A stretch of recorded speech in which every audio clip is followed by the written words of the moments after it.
Olá, queridos amigos do Clube Militar. Hoje vamos ouvir as memórias de Eric Frank, que lutou na Batalha de Stalingrado. Minha fuga da prisão em uma motocicleta. O cabo Eric Frank era um despachante de motocicleta ligado à seção número 1 do 2º Regimento da 16ª Divisão Panzer de novembro de 1940, até ser feito prisioneiro em janeiro. Ele participou do avanço sobre Stalingrado. Ele contraiu difteria em setembro de 42 e foi tratado em um hospital militar em Poltava. Em 23 de setembro, recebi alta do hospital militar e tive de me apresentar ao escritório de registros da frente em Kharkov. Minhas ordens diziam, área ao norte de Stalingrado. Como eu chegaria lá dependia de mim. No início, fui de trem. Perto de Lozovaia, partisãs haviam explodido um trem de munição, deixando o trecho interrompido por algumas horas. Fui até o Holban e tentei pegar uma carona em um caminhão. Naquela noite, cheguei a um vilarejo no qual havia até um cinema. Entrei e um suboficial da Luftwaffe sentou-se ao meu lado e começamos a conversar. E descobri que havia uma pista de pouso militar aqui. Havia alguns voos de Ju-52, portanto, máquinas de transporte. Para onde eles vão? Resposta: Stalingrado e Cáucaso. Perguntei imediatamente se eu poderia ir para lá de avião. Ele me levou ao campo de aviação e me mostrou um bunker de terra onde o oficial de ordens estava sentado. Bati na porta, bati continência e fiz meu pedido. Ele hesitou e depois respondeu: Cada aeronave tem 6 barris de combustível de aviação carregados. Se você quiser correr o risco, será por sua própria conta. Ele me alertou sobre o perigo de ataque de caças russos. No entanto, eu queria chegar à minha unidade o mais rápido possível, e essa era uma oportunidade rara.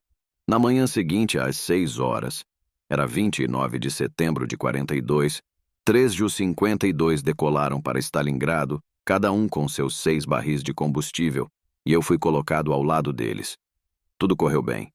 Depois de um voo de 2 horas, aterrissamos no campo de aviação de Gumrak, 35 quilômetros a oeste de Stalingrado. Tive sorte. Em um cruzamento sinalizei para um veículo e o motorista do veículo anfíbio me levou até as imediações da 16ª Divisão Panzer, seção número 1 em um barranco com bunkers de terra, 8 quilômetros a noroeste do subúrbio. Uma paisagem inóspita de estepe. Depois de me apresentar ao meu comandante da seção, Major Graf Strachwitz, ocupei um bunker cujo ocupante tinha acabado de sair de licença. Em nosso setor, dentro da fronteira norte, havia uma forte pressão vinda do norte. Tivemos que continuar eliminando o inimigo de onde ele havia rompido nossa linha de frente. Todos os dias isso nos custava mortos e feridos. À noite, os bombardeiros leves Ildóis, máquinas de costura, como a infantaria os chamava, não nos davam paz.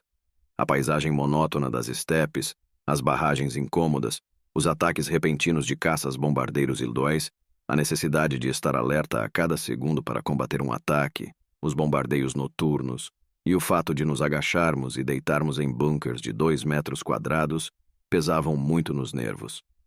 Além de tudo isso, a água escorria para nossos bunkers de terra e nós a retirávamos com latas. As noites ficaram mais frias. Um balde grande foi transformado em um fogão. A partir de 6 de novembro, o frio tornou-se repentino e intenso. O termômetro caiu para negativos 15 graus, para nós, um inimigo adicional. O principal problema era a lenha.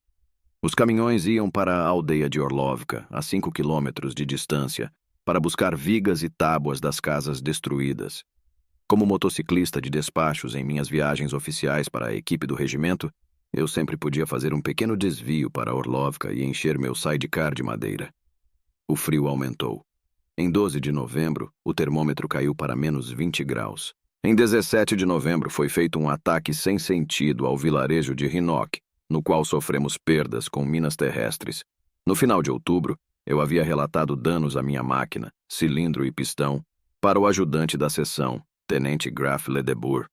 A cada 10 ou 20 quilômetros, eu tinha de desparafusar e limpar o óleo das velas de ignição. Finalmente, em 18 de novembro, tive de ir a Kalat no Don, para a oficina da divisão W3. Por sorte, eles não começaram o reparo imediatamente. Fato que 3 dias depois salvou a mim e a um companheiro do cerco. Nas primeiras horas de 20 de novembro, houve um alarme na W3, que os russos haviam invadido o noroeste, perto da linha romena, e estavam avançando com forças poderosas para o sudeste. Havia um esquadrão de alarme. formado em sua maioria por funcionários da oficina que tinham pouca experiência de batalha, e nós, que tínhamos nossos veículos na oficina, fomos incorporados a ele. Na noite seguinte, assumimos nossas posições 500 metros ao norte de Kalat. A ponte sobre o Don, ali perto, ainda estava de pé, mas a rodovia do Don, ou seja, a margem ocidental do Don, estava nas mãos dos russos. 2 canhões antitanque que estavam na oficina para reparo foram trazidos à tona. Na primeira luz do dia, 21 de novembro, ouvimos o barulho interminável dos rastros dos tanques descendo da altura do Don até a ponte. Finalmente, tudo ficou quieto. Toda a infantaria e eu, devia haver de 130 a 150 de nós, agora sabíamos, essa é a calmaria antes da tempestade. Seria uma batalha desigual a qual apenas alguns sobreviveriam. Nossas armas consistiam em rifles, pistolas e os 2 canhões antitanque. A pressão sobre nossos nervos nesses momentos era enorme. Por volta das 8 horas, o show de mágica começou com o esperado ataque de tanques 20 a 30 T-34. As equipes dos canhões antitanque, apenas 2 homens para cada canhão, deixaram os tanques chegarem a 250 metros e abriram fogo. Em pouco tempo, eles destruíram 6-2 estavam queimando. Então, um canhão foi atingido diretamente e o outro esmagado por um T-34. As tripulações dos tanques deram uma olhada e viram que nós não representávamos nenhuma ameaça e agora tentavam atacar, e agora tentavam destruir nossas trincheiras com seus rastros. Um T-34 estava em minha trincheira e deu uma volta em seu próprio eixo. Nesse ponto, a geada de 14 dias veio em nosso auxílio, pois a terra estava congelada em alguns centímetros. Os tanques seguiram para Kalat, seguidos pela infantaria russa. Essa foi a única chance que tivemos de enfrentar o inimigo por um tempo com nossos rifles. Como estávamos impedindo que eles avançassem, eles dispararam morteiros contra nós, causando danos ao inimigo. Depois disso, eles atacaram e, dessa vez, não conseguimos detê-los. Recuamos 500 metros na planície até as primeiras casas em Kalat, que nos ofereciam alguma proteção. Não consigo descrever em palavras o que vivenciei, vi e ouvi lá. Foi simplesmente horrível e nunca vou me esquecer. Eu fui um dos que chegaram às primeiras casas em Kalat. Passei por fazendas e jardins até chegar à oficina. As estradas eram controladas pelos tanques. Assim que um veículo aparecia, eles disparavam contra ele. Minha motocicleta e meu sidecar estavam onde eu os havia deixado 3 dias antes. Acendi uma fogueira de gasolina em uma lata e a coloquei sob o bloco do motor porque o óleo na carcaça do motor estava tão espesso por causa do frio que eu não conseguia acionar o motor de arranque. Naquele momento, meu colega chegou à oficina por um caminho secundário. Seu carro estava no conserto e não podia ser dirigido. Ele perguntou quais eram minhas intenções.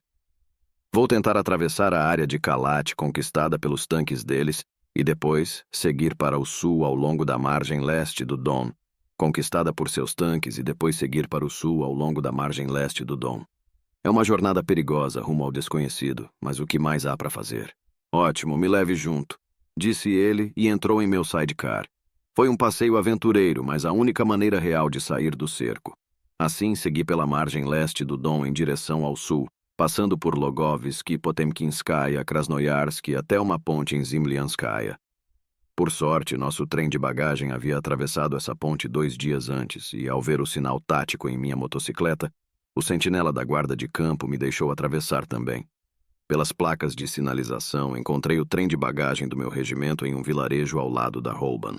Na véspera do Ano Novo de 42, tivemos que deixar nosso alojamento às pressas, pois os russos haviam iniciado seu movimento contra Rostov com forças fortes alguns dias antes.